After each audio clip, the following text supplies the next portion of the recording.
Oke, eh, kita langsung mulai aja. Ya. Assalamualaikum warahmatullahi wabarakatuh. Waalaikumsalam warahmatullahi wabarakatuh. Perkenalkan nama saya Izul Faturiski. Di sini saya akan memandu jalannya presentasi daripada saudara Ahyan Zainuri sebagai bentuk tugas akhir hmm, UAS-nya. Nah, di sini saya akan membantu sebagai moderator. Oke, eh, pada kesempatan kali ini izinkan saya juga untuk eh, terlebih dahulu membaca doa dengan lafaz Bismillah supaya acara pada malam ini berjalan dengan lancar. Oke, Bismillahirrahmanirrahim. Oke, langsung saja untuk presentasinya saya akan eh, persilahkan kepada Ahyan Zainuri untuk mempresentasikan hasil dari pekerjaannya. Untuk saudara Ahyan, monggo saya persilahkan. Oke, baik. Terima kasih, Mas. Assalamualaikum warahmatullahi wabarakatuh. Waalaikumsalam warahmatullahi wabarakatuh. Perkenalkan, nama saya Ahyan Zainuri, nomor induk mahasiswa 19.24191, mata kuliah Filsafat Hukum kelas G, Fakultas Hukum Universitas Ahmad Dahlan. Baik, di sini saya akan mempresentasikan sekaligus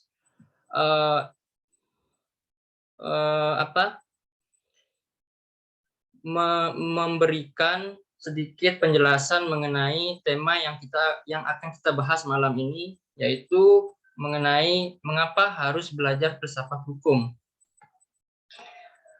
Dan saya membuat PPT ini untuk saya serahkan untuk menjadi tugas ujian akhir semester saya. Baik, mari kita mulai. Yang pertama,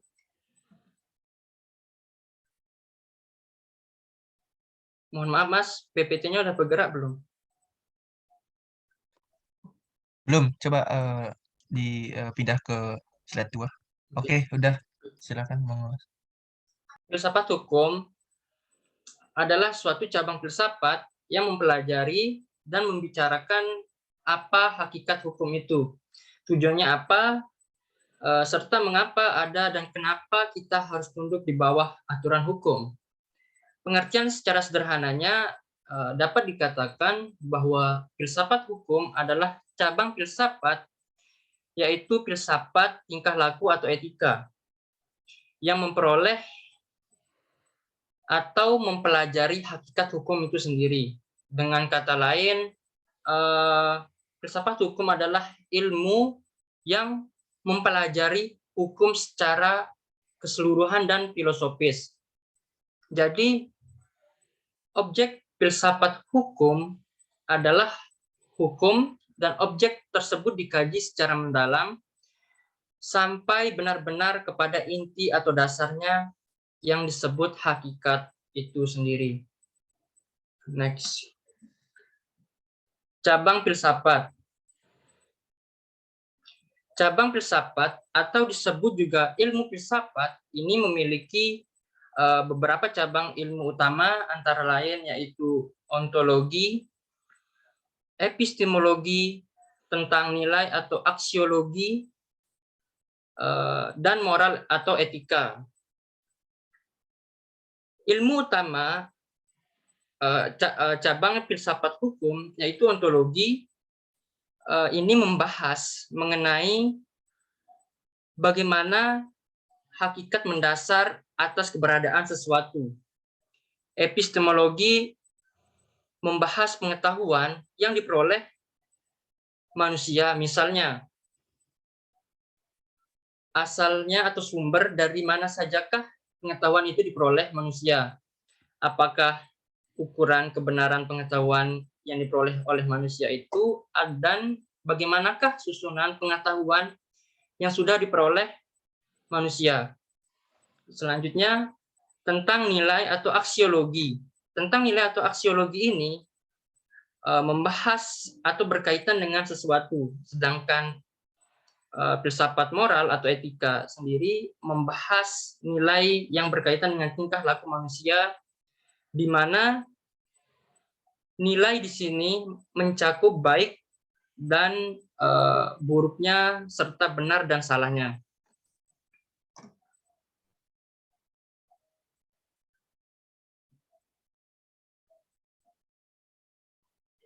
Konsep hukum.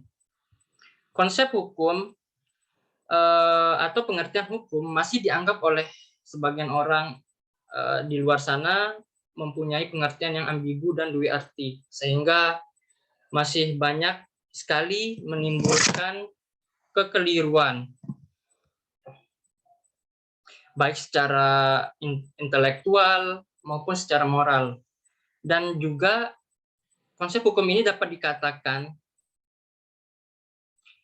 tak ada dua macam hukum, yaitu hukum yang deskriptif dan hukum yang preskriptif. Hukum yang deskriptif adalah hukum yang menunjukkan sesuatu itu dapat terjadi. Misalnya, hukum gravitasi, hukum Archimedes, atau hukum yang berhubungan dengan ilmu-ilmu kealaman. Di samping itu,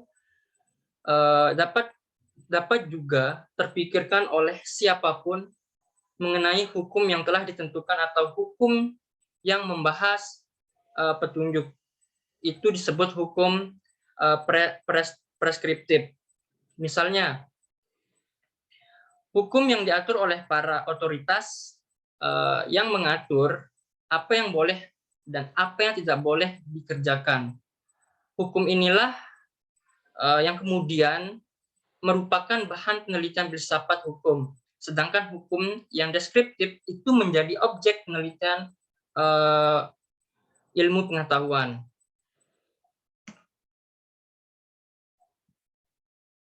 Latar belakang timbulnya filsafat hukum didorong dari fitrah manusia untuk berpikir yang pada umumnya itu disebabkan karena adanya hakikat soal tentang alam, baik yang ada dalam diri sendiri maupun yang berada di luar diri manusia itu sendiri.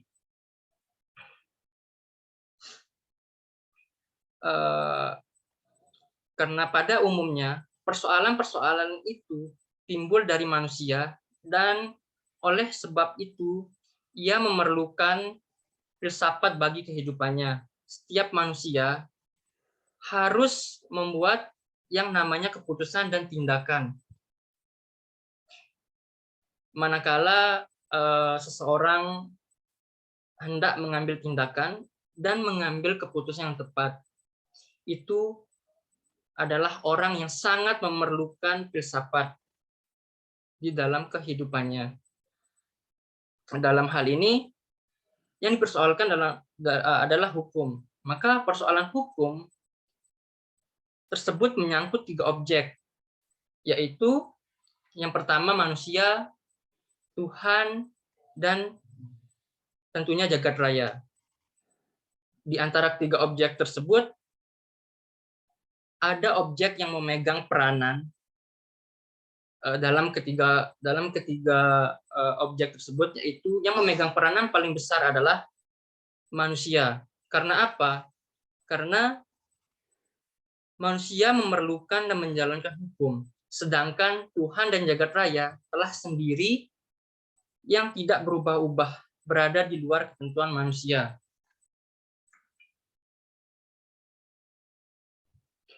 Fungsi filsafat. Fungsi filsafat ini sendiri sebenarnya hendaknya adalah mengilhamkan keyakinan kepada kita untuk menopang dunia yang baru, dan tentunya harus menumbuhkan rasa terhadap manusia-manusia yang tergolong ke dalam berbagai bangsa, ras, dan agama. Untuk apa? Untuk mengabdi serta untuk menggapai cita-cita mulia dari kemanusiaan itu sendiri.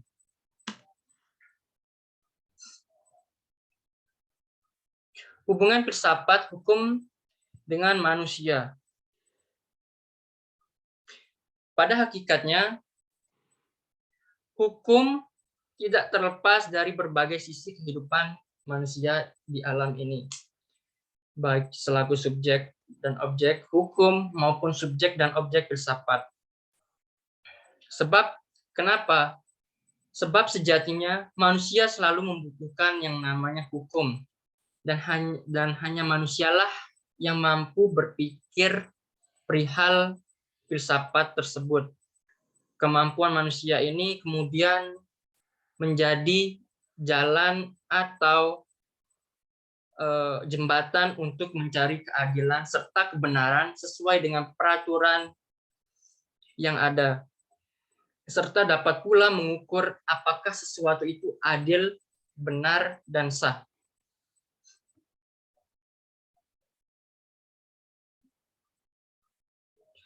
Fungsi filsafat hukum dalam masyarakat.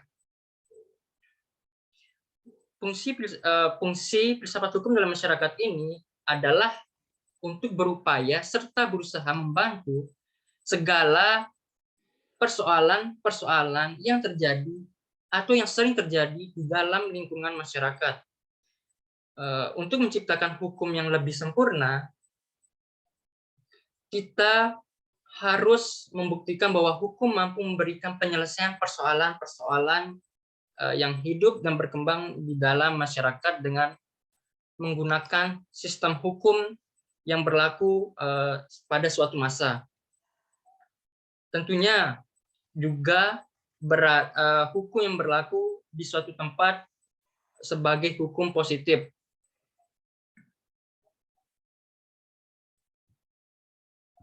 Pentingnya filsafat hukum bagi mahasiswa. Jelas sangat penting jikalau semua mahasiswa itu belajar filsafat. Supaya apa? Supaya bisa menganalisis suatu masalah atau suatu perkara dengan cara berpikir yang secara rasional, kritis, serta terbuka atau open-minded. Dalam hal ini bertujuan untuk menyelesaikan suatu permasalahan yang sedang dihadapi. Kenapa mahasiswa hukum penting belajar filsafat hukum? Tentunya ada beberapa kelebihan mahasiswa belajar filsafat hukum ini. Yang pertama, supaya mahasiswa hukum memiliki pemikiran terbuka, seperti yang dijelaskan tadi,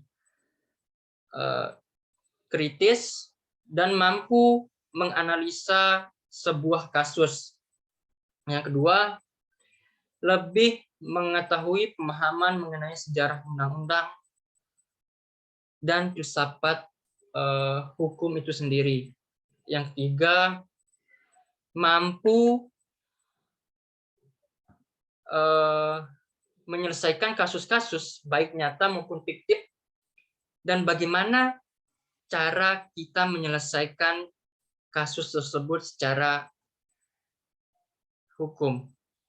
Yang keempat, menjadikan mahasiswa hukum itu memiliki wawasan yang luas serta terbuka. Yang kelima, membuka pola pikir yang kritis. Yang keenam, menjadikan mahasiswa hukum berpikir lebih inovatif. Yang ketujuh, supaya mahasiswa hukum berpikir secara rasional. Dan yang terakhir, yang kedelapan, serta dapat menjelaskan nilai-nilai dasar hukum secara filosofis. Sifat perbedaan filsafat hukum dengan ilmu-ilmu lainnya.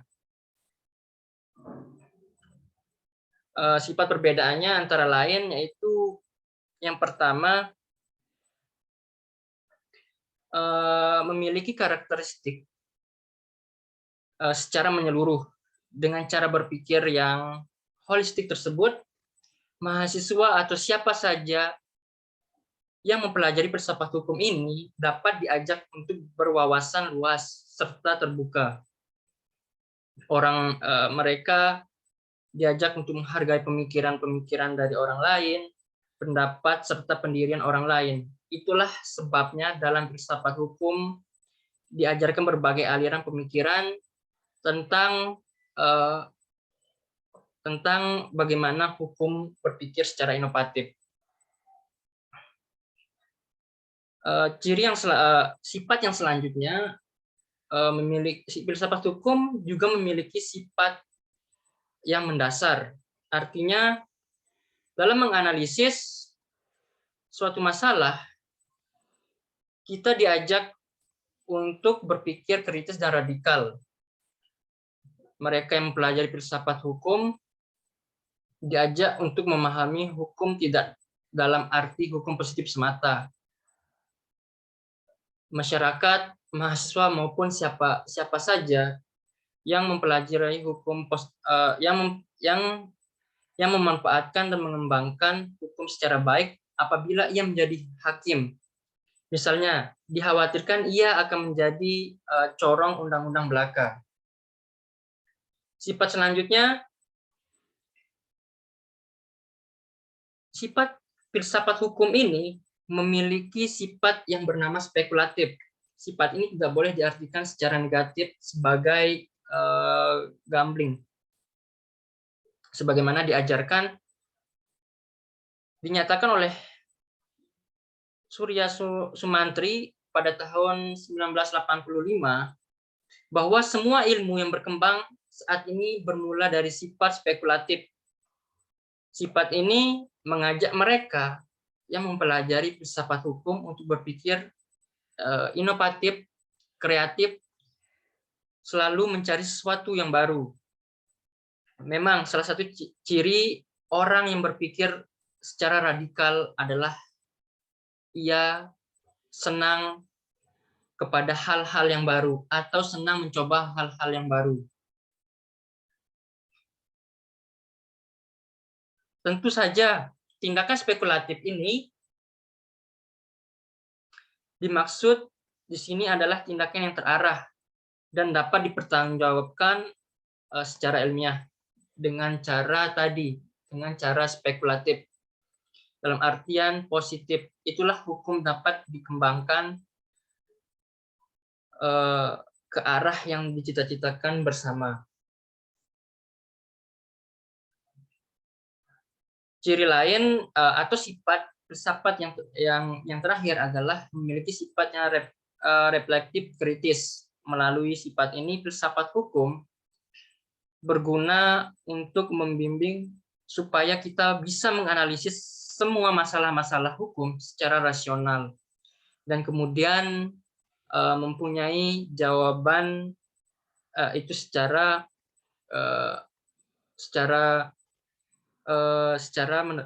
terus-menerus.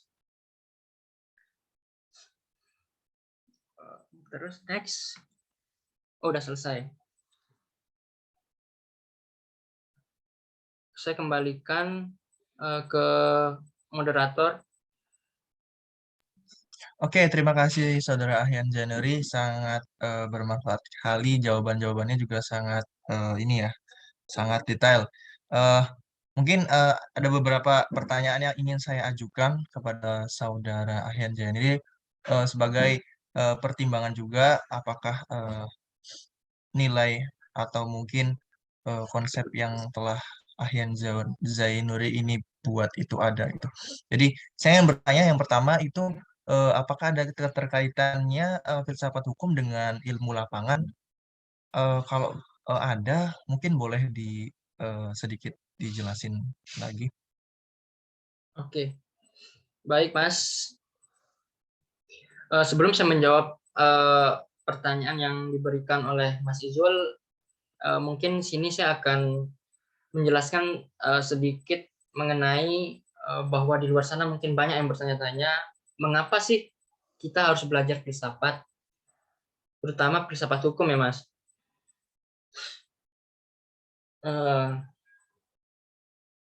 Ketika kita ingin mempelajari filsafat hukum, itu banyak sekali suatu pemikiran-pemikiran yang kita bisa dapatkan. Kita juga bisa berwawasan lebih luas lagi, serta eh, menjadi menjadi apa? Menjadi cermat dalam menangani suatu masalah. Karena hal yang paling mendasar dalam dalam dalam filsafat hukum itu adalah persoalan-persoalan, bagaimana cara persoalan dalam menyelesaikan masalah dengan cara berpikir. Dengan belajar filsafat hukum, mungkin kita mampu menganalisis suatu masalah hukum yang sedang kita hadapi. Terus belajar filsafat hukum ini yang sudah saya jelaskan tadi itu memiliki sifat spekulatif yang bisa membantu kita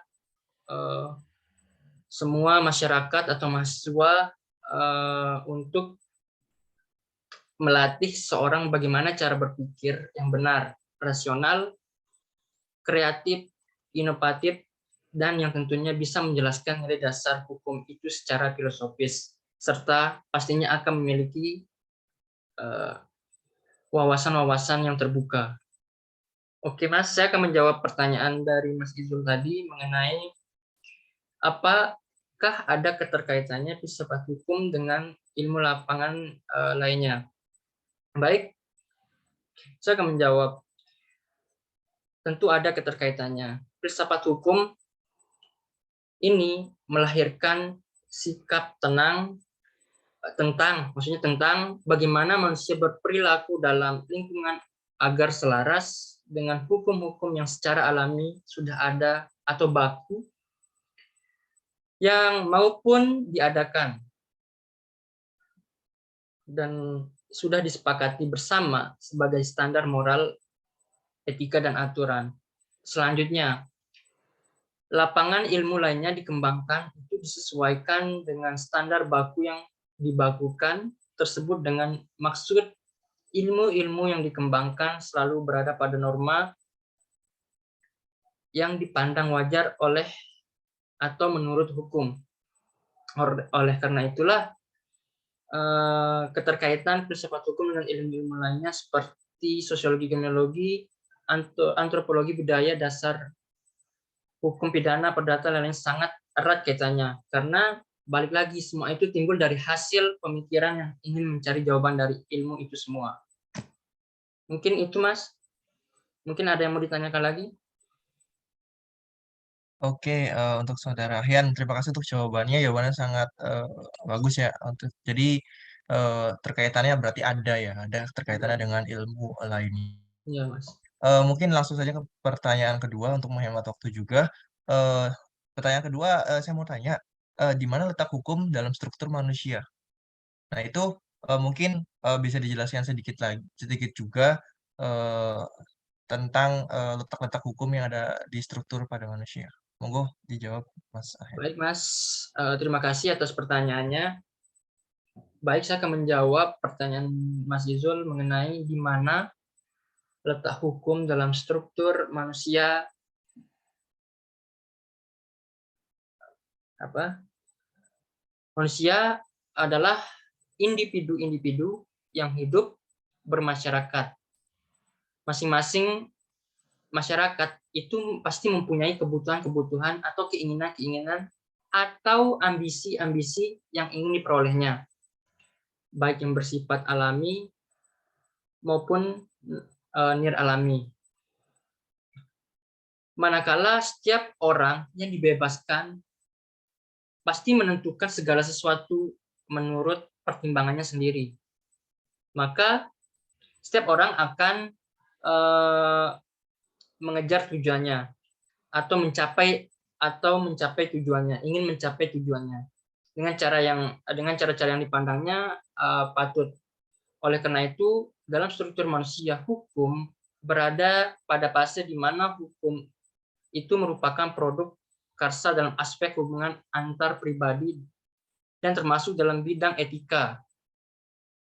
Dikatakan dalam bidang ini karena hukum dalam struktur manusia itu terletak di dalam rohani atau kejiwaan seseorang atau manusia yang perkembangannya dipengaruhi oleh kodrat budaya, ilmu pengetahuan.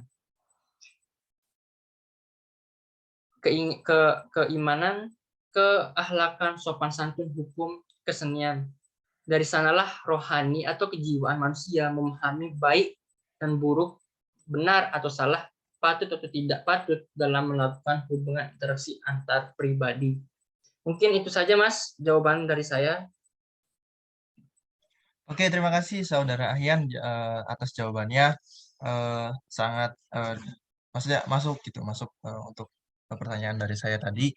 Dan mungkin juga ini sebagai akhiran daripada presentasi kali ini untuk Saudara Ahyan, terima kasih sekali sudah mempresentasikan hasil daripada UAS-nya.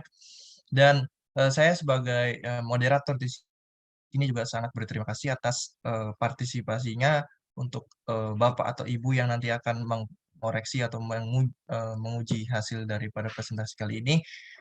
Saya ucapkan mohon maaf jika ada salah kata dari saya dan juga